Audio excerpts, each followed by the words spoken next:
কেমন আছেন আপনি? ভালো। কি সমস্যা নিয়ে আমাদের এখানে আসছেন বলেন তো? এই সমস্যা আছি মঙ্গলবারে হঠাৎ করে মশরে পুষি হয় না হাত হ্যাঁ ইয়া গাছ আসতাম মঙ্গলবার ট্রেন করতাম।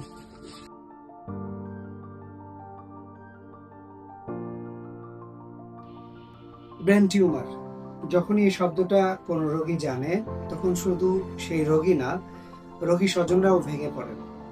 ব্রেন টিউমারের চিকিৎসা কেমন হবে, অপারেশন করলে রোগী বাঁচবেন কিনা, অপারেশনের পরে আইসিইউ থেকে ফিরবেন কিনা, এই ধরনের অনেক প্রশ্ন, অনেক জটিলতা সবসময় একটা শঙ্কার মধ্যে থাকে।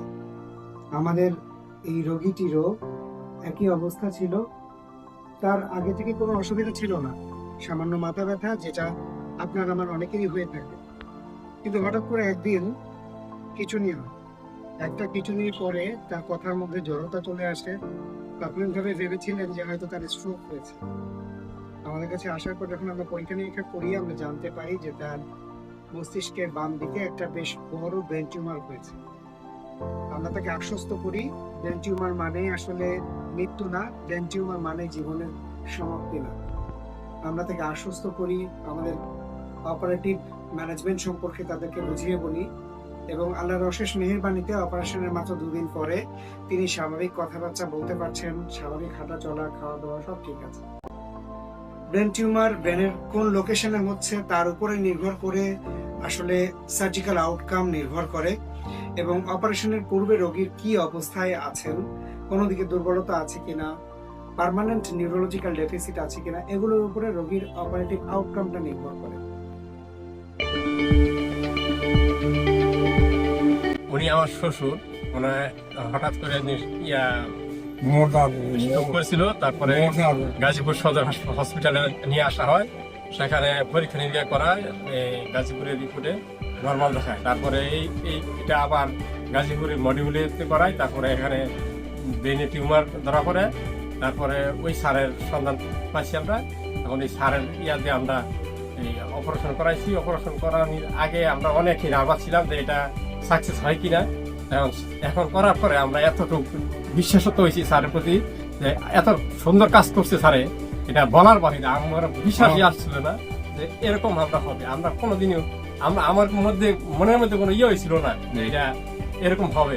ইনশাল্লাহ স্যারের দ্বারা আমাদের খুবই হয়েছে, মানে স্যারের কাছে যতটুকু আশা না করছি তার চেয়ে ইনশাল্লাহ বেশি আমরা পেয়েছি।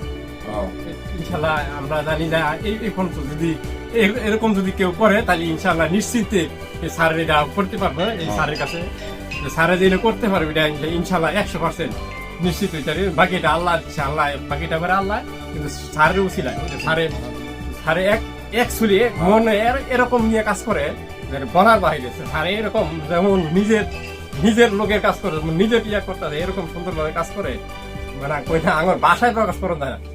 তারপরে স্যারে এরকম রুগীর সাথে এরকম আন্তরিকতা করে।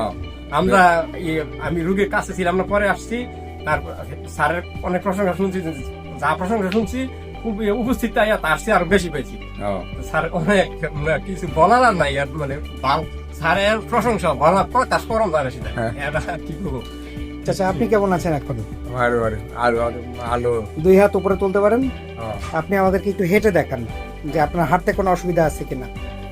স্বাভাবিক আছেন না? হাঁটেন, ওই সামনের দিকে চলে যান। এই তো সুন্দর, অনেক জোরে হাঁটতে পারতেছেন। এবার ধীরে ধীরে ঘুরে আসেন। কোনো অসুবিধা নাই তো? আপনি খাওয়া দাওয়া নিজে করতে পারছেন? জি, ঠিক আছে। আপনার জন্য দোয়া রইল, আপনিও আমাদের জন্য দোয়া করবেন। ফি আমানিল্লাহ। সুতরাং ব্রেন টিউমার মানে ভয় নয়। আমাদের এই রোগীর যে অভিজ্ঞতা সেটা আপনাদের সাথে শেয়ার করার উদ্দেশ্য হচ্ছে আপনারাও ব্রেন টিউমার হলে ভয় পাবেন না, সাহস রাখুন, আস্থা রাখুন নিউরোসার্জনদের উপর। বাংলাদেশে এখন বিশ্বমানের নিউরোসার্জারি সম্ভব হচ্ছে, আপনিও নিশ্চয়ই সুস্থ হবেন। সবাই ভালো থাকুন। আসসালামু আলাইকুম ওয়া রাহমাতুল্লাহ।